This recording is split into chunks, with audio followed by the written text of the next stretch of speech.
What's going on, guys? Welcome into another edition of the Ask Tony Show. We have a very, very special guest today. What can I say about this guy? Serial entrepreneur, professional multitasker, very impressive, creative. Just this guy does so many things, and I can't wait for you guys to hear his story. Dusky Dalton, a.k.a. Dusky Rouge. Thank you so much for being on the show, my man. Man, thank you for inviting me. It's been exciting. I've been excited for this. Yeah, it's going to be so great. I've been obviously following you for a while, seeing what you do, and I want to kind of get into your story. We're actually talking about this off camera before we jumped on, but you strike me as somebody who does a lot of different things, but has the ability to do a lot of different things well, which is difficult to do. And so talk to us a little bit about who you are, what you do, where you come from. Give us the inside scoop.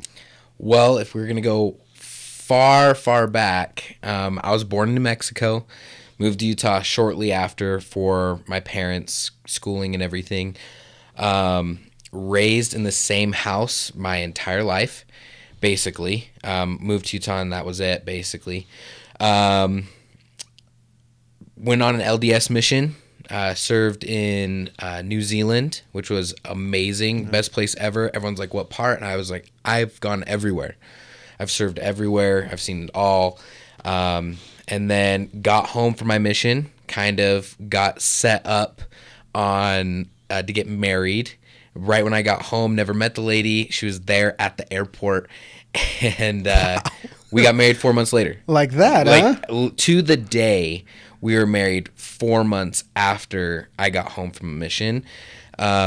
Obviously, there were issues because we didn't know each other. Of course. Got divorced. And through that journey, I worked for Lexington Law, which is a credit repair company. eHarmony. I was the guy that called and said, "Hey, Walter, like we need to update your profile and talk people through coaching through dates." I was a tow truck driver. Wow. Which I absolutely love. Best job in the entire world. Really? I will say myself. I hate you for being. I was a good guy. I was the guy that repoed anything. I was the guy that like, oh, your tire needs to be fixed, or you need to get to the shop. Like that was my job, and I loved it. I don't know why specifically. Yeah. Money wasn't good though. The money sucked. Worked for Coca-Cola, and then from working for Coca-Cola, got headhunted by Pepsi, and then went to more northern Utah, Ogden. To be the regional marketing manager there. After that, I was still married in my first marriage. Wasn't happy. There was a lot of things going on in that, and got divorced. And the day that I went to my ex-wife now, and said like, hey, like obviously we've talked about this, and like this, I'm pulling the trigger. We are gonna get divorced. I went and quit my job the same day. At Pepsi. At Pepsi. Okay. Wow. But you were high up there at Pepsi, right? Yeah. So, youngest regional marketing manager in the world. Wow. At the age of 23, probably maybe 22, going on 23. I was over everywhere from Ogden to Salt Lake. Wow. So I did all their regional marketing. So just executing. I had a team of about, 40 employees that were almost all older than me. Wow. And I killed it. My sales, this is going through like COVID and everything. My sales and numbers were off the charts. And I did really good. And I made a lot of money through doing that, but I wasn't happy. Also during that time, whilst I was doing that, I was really taking the stage, or I guess, while I was with Coca-Cola all the way through Pepsi, I was doing professional photography on the side. Which is how I met you. Yeah, and that is what kind of that set the stage in a lot of ways, because when I quit my job, I went to all my resources and I said, hey, I quit my job. Do you want to hire me full time? And I came out making, around 10 G's a month off of just my services of doing photography. Social media. And I got picked up by an entrepreneur who was killing it. And he was like, yo, I want you full time everywhere. I want you I don't want follow me anybody along. like just be with me, and so I did that. But that speaks to the power of your network, right? Because you 100%. you quit a job where you're making good money, you're doing well, and then a lot of people would have trouble pivoting of what do I do now? Now there's not that paycheck. So having a strong network of people that you can call and say, hey, now I'm doing this, and it brings you results and people know that you're going to come through and they want to hire you. I think that is a very underrated aspect to just networking, because you never know what's going to happen in 6 months, right? Oh yeah, 100%. Like networking is my entire life. Like genuine networking. Like there's networking where you're like, okay, who do I know that has this resource? For me, I think sometimes it can come off as disgenuine, because when I meet somebody, I'll connect with them very quickly, and I'll basically be like, hey, I believe in you. Whatever you need or want, I will do that. I'll make sure that it gets done, whatever I have the resources to do. But also in my stance, when I connect with someone and my heart is genuine, I'll be like, hey, I need your help. And I'll go through sometimes, like, one person that I always, and he won't mind that I name drop him or anything, one person that I always look up to and I think is awesome is Cash Rose. He's one of the coolest dudes ever. I met him, my wife grew up with him, but when I met him, it was an instant attraction from my part of like, this guy is absolutely amazing. Mm-hmm. And what's funny is we've only met a handful of times, but I'm fully invested into him, and I can't tell you, I'm like, hey, I need this, and this. Can you help me out? And that guy is no joke. He'll drop anything. He'll be like, I'm there. I got you. And I think about that. I'm like, man, I haven't known this guy for anything more than maybe 6 months. Right. But it feels like there's that feeling that you've known him forever. Yeah. And so networking is so important. Mm-hmm. I mean, I first got into the networking scene when I did photography, and I started doing social media and everything, and I was really, really good at it. It was back in the day before social media algorithms were changed. I met with an entrepreneur / mindset coach named Travis Brady and Maddie Mink, and they are awesome. They taught me a lot, and Maddie and I started building this social media kind of like empire, and then things kind of started to change. I got into a really big accident.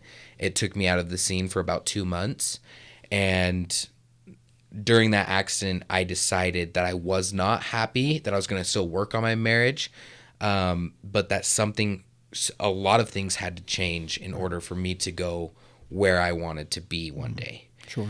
And so, yeah, network is everything, and who you touch and who you come in contact with. It's not so much a network of like, this is what you can do and this is what I can do. It's more of a network of our souls touch. Yeah. You know, that's what I want. And I yearn for it. And I actually sometimes get heartbroken a little bit, almost like somebody broke up with me, when I don't feel that our hearts are touching. Yeah. I know that's so weird, because like, I'm like, I want to know your soul. I want to know who you are. So I'll invest everything I have into being in the same place as you. Sure. Because I want to connect. Yeah. I love that. But when that connection doesn't happen, I almost blame myself. And because I just believe that our souls are what should be networking than our materials, if that makes sense. That makes perfect sense. And I think that it's a very unique way to look at marketing. Before we get into the rest of your story, I want to kind of dive into that, because in the business world, we always talk about networking. I go to networking events and I put on networking events, but many of these events, it's just you go for the food. And you just, there's literally free lunch. You go, you sit, you listen to the sponsor for 10, 15 minutes, and then you go home. And if you happen to know somebody in the room, you'll sit by them. Otherwise, there's not much interaction, I have found. So how, in your opinion, could, be it entrepreneurs, anybody, be a better networker and get a better return on investment from the time that they spend going to these events that are supposed to be for networking in the first place? Man, when it comes to events, let's talk about that specifically. Yeah. When it comes to events, I go so hard into researching anyone and everyone I could figure out that's going to be there. Okay. It doesn't matter if it's a 6-year-old grandma that decided that she wants to start a quilting business. Yeah. I will go when it comes, if I'm like, I'm going to this event, I will do my entire due diligence, and for probably a couple days leading up, that will be the only thing that I'm focused on. Wow. Is who is going to be there? What are they doing? Can I provide them value? And so when I walk into the room, or I'm in that room and I'm like, I know that guy, like it automatically takes the whole, like, I'm there for food, I'm there to listen to the person speak, and then I'm out, right? I'm now James Bond in a room full of people that don't know me, but I know everything about them, and I know who I specifically want to talk to. Now, I don't be like, okay, I don't want to talk to these two people. I just say, these are my top 5 people in this event that I know are going, and I'm going to make sure I sit by them. I'm going to make sure I'm around them. And if any of these people kind of get into that, great, because I'm not the kind of guy, I'm not a guy that's like, I don't believe that people don't provide value. I think everyone can provide value in some way because they were raised differently than I was. Of course. But the amount of research that I do into people when we're going into events is, I want to say uncanny. I don't know if that's the right word. But it is. Honestly, I've never heard anybody say that. So I just I want everything out of wherever I go. Like if I'm in a room with people, I want to touch every single person. I want to so I make sure that if possible, I go and shake everybody's hand. Because, I mean, everyone says, and I actually hate this saying, more hands you shake, the more money you make. I hate that saying because it puts monetary value on an humans. Individual. Yes. But if you want to get real network, put in the research. Because if you go to somebody and you don't say, oh, I follow you on Instagram. You just say, I've seen you around, aren't you working on this? And you see like a light, like people are like, yes. When you're talking to people, you talk about them, and then I talk about things. I talk about things that they're doing, not about myself, because they're going to ask you those questions. We're entrepreneurs. We want to get to know who are we talking to. I don't know if I'm talking to a billionaire right now in the entrepreneurial world. So, I'm going to ask you, what do you do? And if I give you something like, oh, I do, vinyl wrapping, oh man, how's that going? You're going to go into that. The thing is you're going to get out what you put in, and I go crazy when I'm going to go do something, or when I'm going to come in contact with somebody, I go nuts because I want to know, if they're like a 2-ply guy, or what kind of toilet paper they're wiping with. Yeah. I want to know everything about them because then I can be invested in them. And is that a skill? Because I think you would agree that that's a skill. Not everybody has it. Does that come naturally to you, or is that something that you had to learn at some point in time? Definitely came naturally. I mean, I'm not like, oh yeah, I'm cool, all that. It had to be honed. But in high school, I believe I was always the guy that was approachable. And I was always, for some reason, I was always the guy that guys and girls came to cry to. Like, oh, you have a problem, go to Dusky because he'll fix it, or he'll give you advice to fix it. I'm a fixer. I think as men, that's what we were like, here's the Band-Aid, cool. But for me, I more go from an intellectual way. So yeah, it was definitely something that I was born with because my parents are very good. Very social. At being social. But I had to tune it. to my ability. Of course. So you do the commercial photography. That's how I meet you. And then you get into a clothing brand. Completely different, right? So talk to us a little bit about that. One of the things that first caught my attention from that brand was it looked different. The material was good. You could tell that it was very creatively sound. So talk to us a little bit about that transition, or maybe not a transition, but the add-on to start an apparel brand, which is something completely left field. So you're talking about XL, aren't you? Yes, XL. So before XL Bodybuilding, there was actually Dusky Apparel. Okay. Which is hilarious. The thing about me is I want to create impact in the world. I have a craving into helping people fill the gaps, in their heart, whatever that is, just like peanut butter with Paul Blart, you fill the cracks in my heart. That's my calling. My calling is to make impact in a group of people. I don't know what that group is. Well, now I know what that group is, but at that time I didn't know. And I was doing photography a lot for bodybuilders, and really learning about the fitness world and coaching world and everything. So I reconnected with an old high school friend, and he's like, bro, I want to start an apparel business. And I was like, you know what? I really do too. What should we call it? And he's like, let's call it Dusky Apparel. And I'm like, great, we're going to name a brand after my name. And so we started Dusky Apparel. I got, $5,000 loan from my ex-wife's dad. And we started Dusky Apparel. Like, I had the skills for photography. I could learn video. The reason why we did that is we wanted to... I think the intentions weren't correct, because I feel like we wanted to make an impact, but it was more about margins and money. And it did okay in so much my partner, he wasn't really fully into it, so he decided just to leave and kind of ghost the situation. So I'm like, okay, well, I have this loan and all these things and and I take full responsibility over that stuff. And I had somebody come in and say, hey, I want to buy all of your clothing, everything you have, and I want to know where you're buying it from, because we had the best leggings, we had the best crop tops, the best shirts.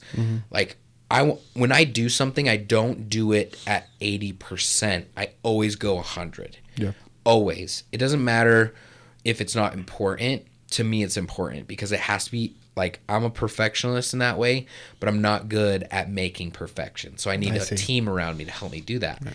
So for Dusky Apparel, they came in. I said, okay, 15,000. And so I paid off my loan and I made some money off of it. XL Bodybuilding, I still in the bodybuilding world, still doing all that stuff. And I was approached by a guy named Ken, and he's awesome, super tatted, probably one of my favorite people in the entire planet. He was like, man, we should start a brand together someday. And I'm like, yeah. And then one day I was cleaning my house, and I was like, XL Bodybuilding. Just hit you. Yeah, called him. He was like, bro, sick. I created the Instagram account that day, grew like 400 followers that day. We didn't even have apparel, and I was starting posting stuff. That's crazy. In so much that, I would go, this is kind of bad. This is bad. Don't do this, because I was so excited. I would go find things that I was going to be ordering, and I would erase the logos, and I'd put my logo on it, and I'd post it. That's super bad. Never do that. I was excited. I didn't understand. And I actually got contacted by, I can't remember who owns it. It's like Raw Gear or whatever. He has like 3 million followers. I got contacted by him. He's like, hey, I know you're excited about your brand, but you cannot do this. Don't do that. And I'm like, and he's like, anything that is mine on there, you got to take down. So I did, and we're super good homies now. Like, I've messaged him a couple of times on his stories. So like, no harm, no foul. Yeah, like, it wasn't a situation. It was more so like, hey, slow the pumps. So then we pre-sale our stringers. because I didn't have any money. Didn't have 'em. And I was living way above my means at the time, working for Pepsi because I was balling out, but I love food, and so I'd eat McDonald's all the time, and that gets expensive. Yeah.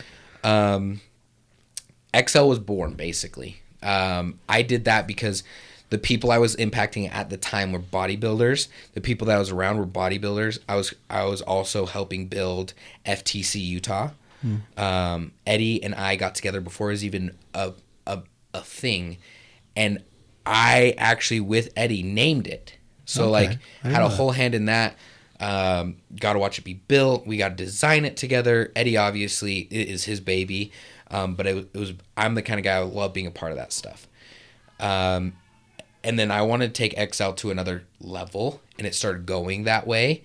And then I got divorced and handed it off to my partner Matt because I wasn't in it enough. And it's probably one of my I would say it's one of my regrets for letting go of it.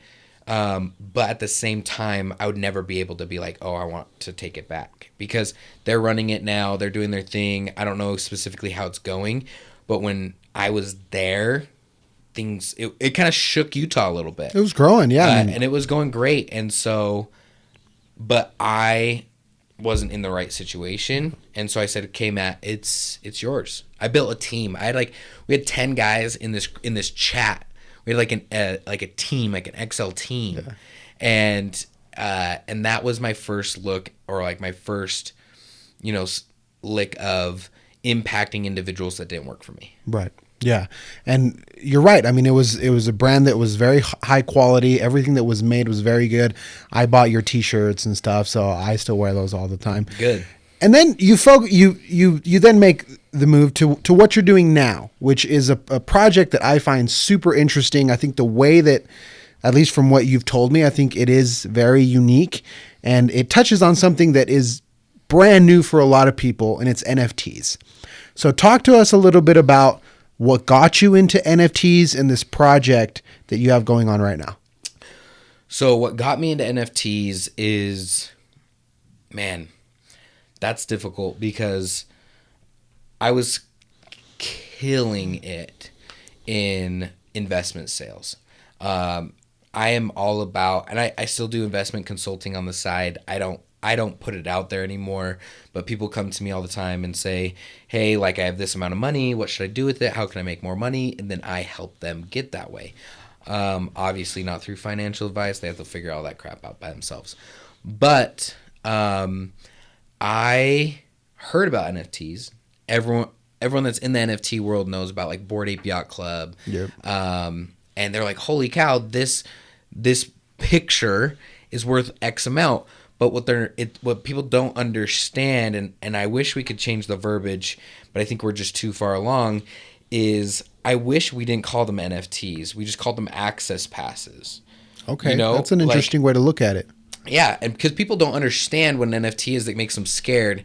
And I've had people even say, well, this is a Ponzi scheme. I've heard the same thing. And people say that about crypto. So like they think that crypto is a Ponzi scheme, which, you know what, I won't say that I know a whole lot about like Bitcoin and Ethereum, because guess what? I don't. Is it a Ponzi scheme? I don't know. But I know that I need to use Ethereum to buy NFTs. So that's what I do. I can easily transfer, $4,000 to $5,000 into Ethereum and buy whatever I need to NFT wise like that. That's all that I give a crap about. Sure. Now, when it comes to how I got into it, I was listening to Dan Fleischman, Travis Bott. Awesome guys. Super smart. Travis Bott, serial entrepreneur himself, and probably one of the people I look up to the most, himself personally. And the way that I got into it is they started an NFT project called Meta Bounty Hunters. And I was all in. I was like, yo, let's get it. I hit up Travis Bott because I didn't understand whitelist and I missed it. And he helped me out, got me on the list, all those things. He was awesome. He's the coolest dude ever. Then I figured out that Meta Bounty Hunters is doing a thing in Miami, like a party for holders. So I spent thousands of dollars to go to Miami just to be at a party that probably lasts 2 hours. because I wanted to be there. And previously, I knew Dan and actually a lot of the entrepreneurs through the entrepreneur I was working for. So I knew them, and Dan Fleischman knew who we were. Like, he came up to us, we took photos together. It was awesome because it was more like a reconnecting of friends. But I was so sick during that trip in Miami, but I was like, I'm going to be at every event that I could possibly see this person at. Not in so much, I didn't even get to have a conversation with Travis the entire time there. You were just he was in the busy. room. I just wanted to be there. I wanted to lightly stalk my heroes.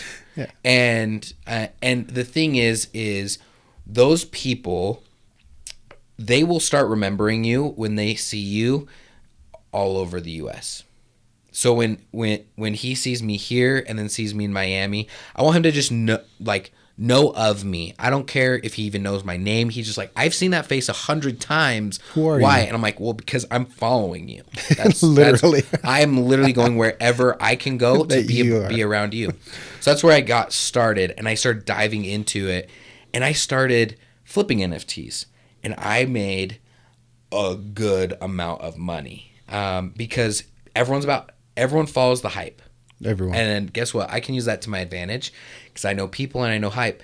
And the way that I figured out how to get what NFT projects to get into, and this is a little bit of a trade secret, is I found people, not like Gary Vee or Logan Paul or any of that, because you can't follow those accounts don't work. But everything's public. You can see what everyone holds in their wallet. So I would find what NFTs people had, and I was like, oh, I know. Like Travis bought, he had a picture of a Bored Ape. And so I found that Bored Ape and then went and found that wallet because it's connected. So I went into OpenSea, found that Bored Ape, clicked on what wallet it is. I knew it was his, and he only had that Bored Ape. I was like, frick. And then he posted another NFT, and I went and found a wallet where he hosted most of his NFTs. I see. So I found 3 to 4 different wallets of people that I trusted in that space, and if they all bought the same one, you're in. No question, no price, whatever, I bought it. I bought whatever I could, and then I would resell it, and it always worked. I've never lost money in an NFT. Wow. And so then we go into Golden Key. Yes. So like I said, NFTs are frowned upon in a lot of certain ways because people just don't understand the technology. They don't understand it. I don't care about crypto, to be honest. I don't care about crypto. I'm not a crypto enthusiast. I am obsessed with what NFTs can do. And I'll never forget, it's from a quote from Travis Bott, maybe not like to the T, but like Travis Bott always talks about what if your medical history was an NFT and you were in another, I was in Africa and I was allergic to penicillin and I didn't have my, my shiz on me or whatever. If your stuff was an NFT and you always had like a card with like your wallet or anything, it would be accessible from anywhere in the world instantly. So any hospital you go to, you will have instant access. And I was like, oh my gosh, it's mind blowing. And you can do that on the NFT blockchain. Think about homes, real estate, contracts, deeds to houses. If your entire contract or deed to your house, let's say just your deed to your house was on the Ethereum blockchain, right? And let's say your bank holds it, right? And you pay off your house in 12 minutes without having anything else, you get the deed to your house in your blockchain. Yep. And if you wanted to sell it, all you'd have to do is post it up. Someone would buy it, a bank or you would buy it. It would be to them 12 minutes. And that's it. Like, that's it. Like, I'm saying, like, so fast. So that's the power of an NFT. Blockchain. So now we go into creating an access pass. Like, what we specifically are doing is not selling an NFT that goes up when Ethereum goes up. We're not selling a project where you want to buy it, flip it, which you can. Any project you can, and there will be up in value. An NFT goes up in value when a project says, we're going to do this, people buy it, and then they do it. It will always go up in price. It will go up in price. Think about it like this. If we're talking NFTs in US dollar, okay, and I'm going to use, Meta Bounty Hunters as an example. There is really good strategic moves because people that are into crypto, people that are into Ethereum, they want to sell their NFT or flip it for more Ethereum, not US dollar. They don't really care about US dollars so much. So when Ethereum goes down, they can sell it for more Ethereum because when somebody's just entering in the NFT space, they're thinking US dollar. So they're thinking, oh, this is only $1,400 USD, but to them, when crypto crashed, it's like 2 Ethereum, right? Which that's for people that are playing the long game. For me, it's more so I want to think in US dollar because I either get in it to flip, to beat, to support, like anything that Travis Spot does, anything that Meta Labs has their hands in, I'm in. I buy it. No matter what, and I stick in it. I just buy it, and I'm like, I'm holding. But when you're thinking in US dollar, and you buy something, let's say like the Golden Key Society's $350, well, your $350 in Ethereum Ethereum's going to go. You're $350, Ethereum, right? So the biggest thing is I don't go off things like floor price. Anything along those lines, because floor price is people that want to think ETH.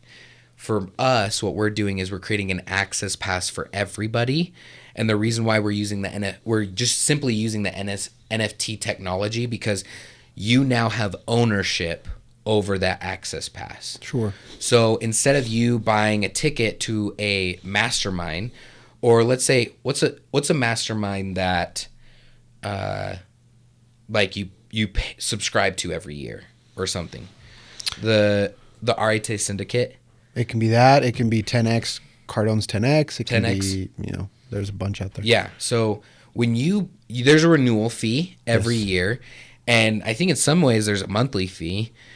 Instead of that, how about I give you a one-time ticket that now you completely own 100% for this project. You never have to buy another one. There's no renewal fee. There's nothing, and you own it, right? So instead of people coming in and out of this mastermind, people that are coming in and out of the RIT Syndicate or the 10X, because people come in and out all the time, there's only a set number of people that can come in. That's it. Create scarcity. Yeah, and I don't own any of the tickets. I don't get to decide if you're in.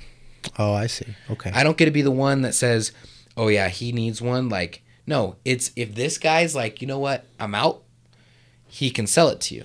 Or if you're like, man, I want to get in and he owns 2, he's like, well, okay, I'll sell it. I'll sell you this one for like $600. He made profit. Great.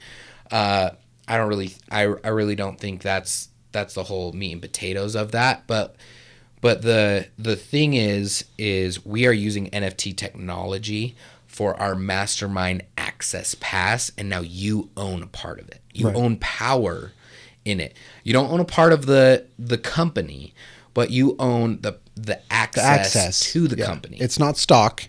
No. It's an access pass. Yeah. And from hearing about your project, one of the things that really stood out was that you're bringing big players. I mean, you're bringing big names. Tony Robbins, the name Tony Robbins was thrown in there. Obviously, Dan Fleischman, who has a tremendous following.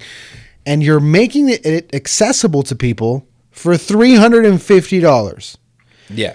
One ticket to Tony Robbins Platinum, whatever mastermind is like $70,000.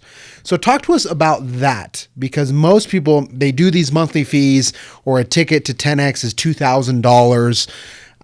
Talk to us about that model of why make it so affordable when the people in the room could very easily generate a higher ticket price. Yeah. So first off, I want to disclaimer. So those people that I've talked to you about, those are people that are being targeted or currently talking to getting under contract. Of course. So they are not people under contract. Dan Fleischman is someone that I definitely want to target. Sure. Tony Robbins is someone that we are just speaking with. Sure. So these, I don't want to say that these people are not in association with Golden Key Society. But I think that just the fact that the people that are running it are making these contacts with these people, Yeah. I think speaks a lot to where you want the project to go. Oh, 100%. Like our entire goal is what Golden Key Society does is it actually what you get access to is 24 speakers a year. So that's 2 speakers a month.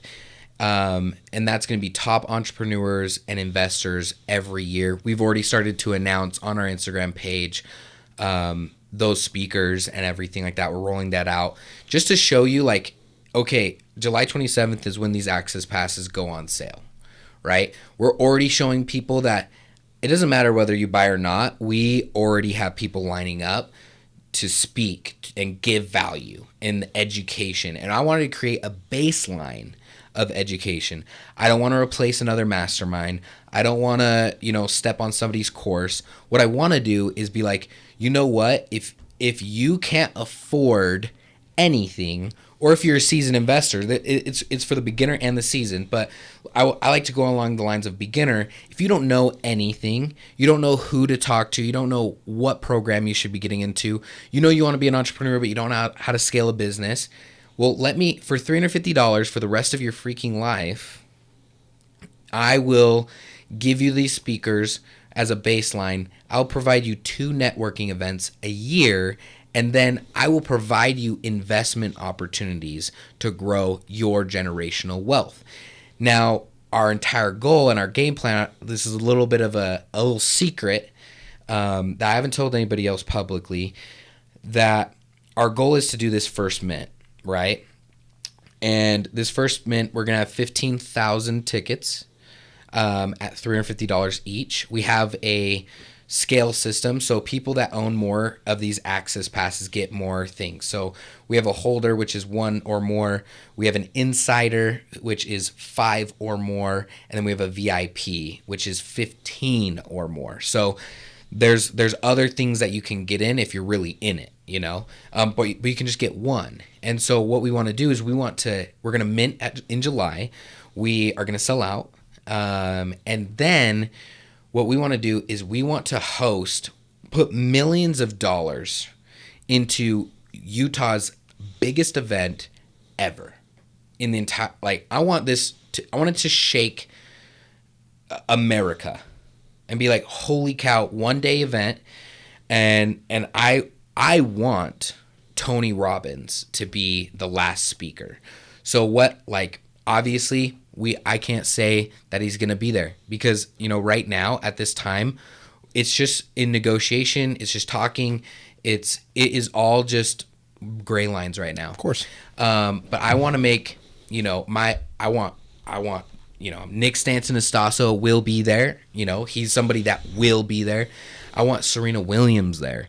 I want, if I can get Gary Vee, I want Logan Paul. I want this to be like the biggest event with the most value. And if you're a holder, you go for free.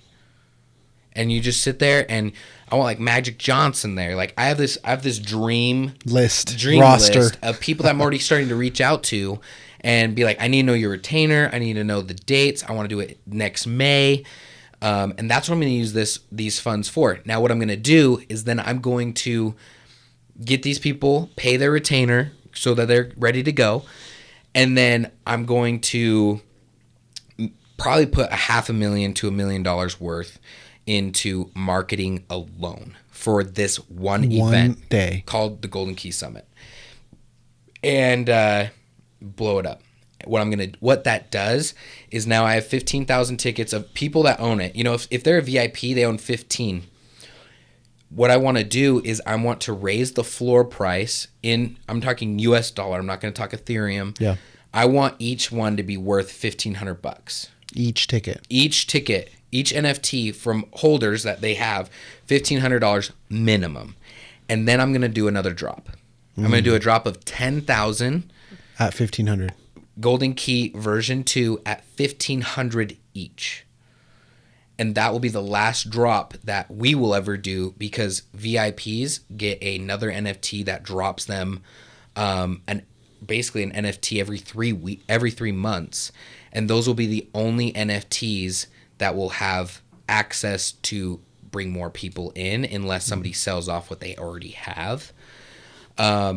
But that's the plan. And then we're going to take those funds that come in from the 10,000. That's $15 million. It's a lot of money. We're going to go put those on hard assets that can survive any market. And then those assets are going to feed back into the project so it can go forever. So it can be funded forever. Yeah. My entire goal, a lot of people are like, what's your exit plan? And I have an exit plan. I'm a business owner.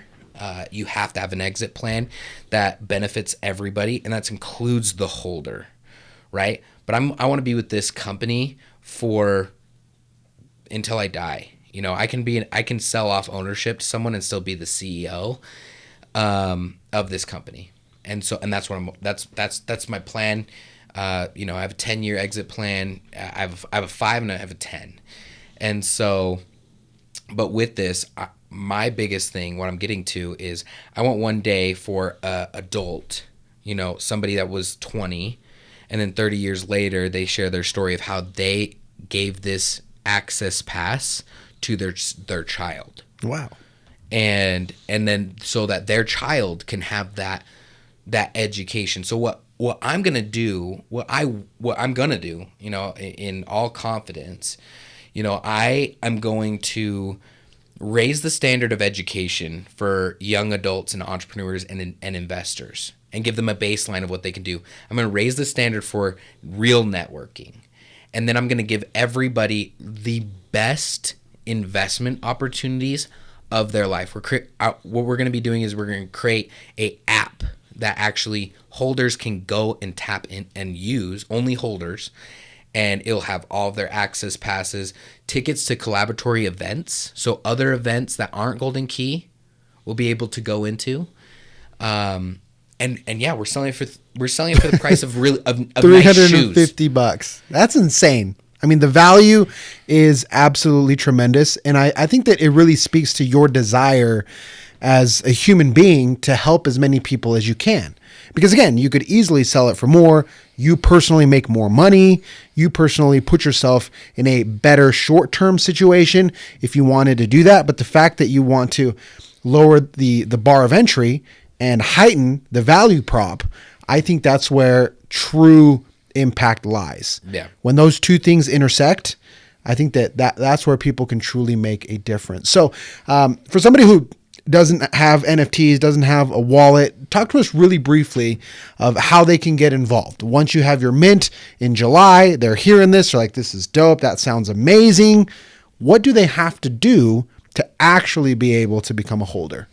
Just basics for a 5-year-old. Yeah, I would say go to any of our social medias, get on our Discord, which is a chat room, and ask questions in there.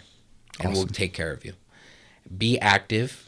There's a little section that says general chat, after you verify that you're a real person. General chat, you just say, hey guys, I'm new here. I don't know anything about crypto, but where can I go to get involved, because I need this. So that Discord is for the general public. Oh, 100%. Okay. Anybody, I encourage everyone and anyone to be in there. Because if you don't want to miss an opportunity, you need to be in there. And the opportunities are going to be, that's where you're going to find them. Yeah. Well, and the thing is anybody if you want to get one of these NFTs, then you need to do your research, and you need to put us on the burner. And so we do weekly AMAs. Like we're educating our teams. We're doing all these things to talk about our project. If you're somebody that doesn't know about NFTs but wants this access pass, then just join and just say, hey, I heard it from XYZ, or I don't know anything about crypto, but I want to get involved and I want to get one of these access passes. What do I do? We have founders. I have there's 5 founders, right? And a bunch of people there to help and make sure that you're set up. And then if I have to, I'll personally help you get set up. If I have to do that for 10,000 people because they don't understand, but they're an entrepreneur or investor, I'll get on 10,000 phone calls. I don't care. You know, I don't sleep anyway. So, I mean, I might as well just use it to my advantage because I don't want to influence lives. One thing that I've learned is impact is what's important. And that's what I want to do with the world.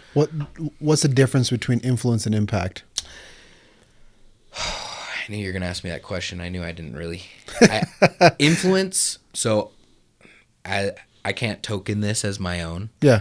Another thing that Travis bought, good. He's a smart dude. He's a good dude too. Shout out Travis Bott. Yeah, shout out my man. Thanks for letting me bug you. But he says that he kind of says, and I don't know if he got it from someone else, influence is a byproduct of impact. And I think impact is the whole burrito. You know, it's financial impact. It's, you know, influence in being in positive peer pressure.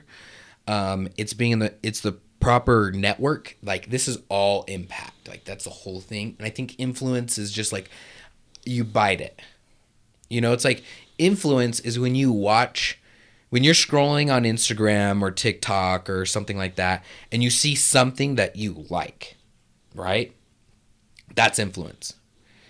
But a person in what they're doing and their mission, and like literally my entire soul, and I feel so bad for my wife right now because like I'm like, this is it. Like, I'm burning the boats. I'm quitting everything.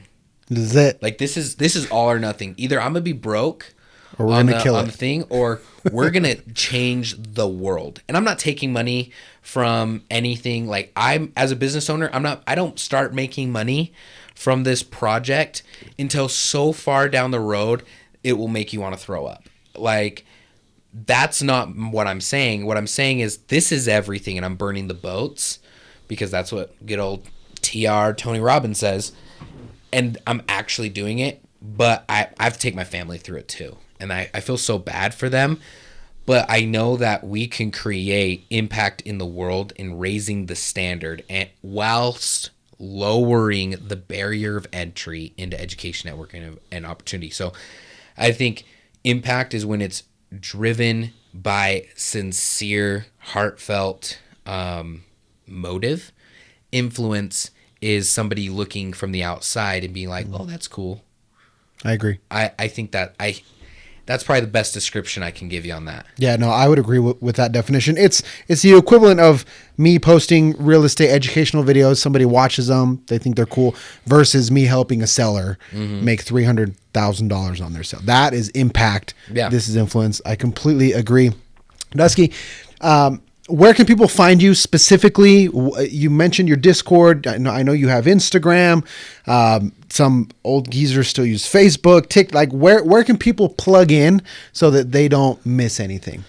Best thing to contact me. I look at every message, so I'm not one of those guys. I'm way too busy. I might not respond right away, but I look at every single message I get. Instagram is at Dusky Rouge, so DuskyRogue. That's the best place to really get a hold of me.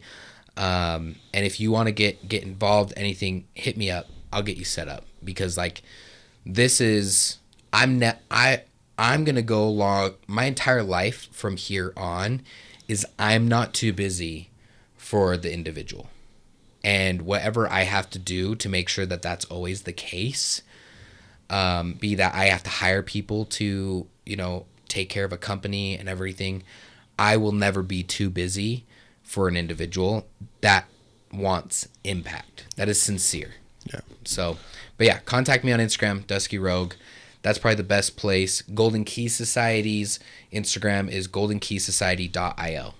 And that's about it. And then you can contact me, hit any of the links. I have a link tree on everything, and you can figure it out from there. Awesome. Well, guys, plug into the Golden Key Society. I will be a part of the Golden Key Society. Can't wait. I'm super excited. July 27th. July 27th that's is the the first day? time that that you're able to do it. You have to be on a VIP list. Okay. But anybody from this podcast, if you get on there and, say the word Tony or mention this, you can get on that list right away. No questions asked. There you go, guys. There you go. Well, Dusky, thank you so much for coming on the show.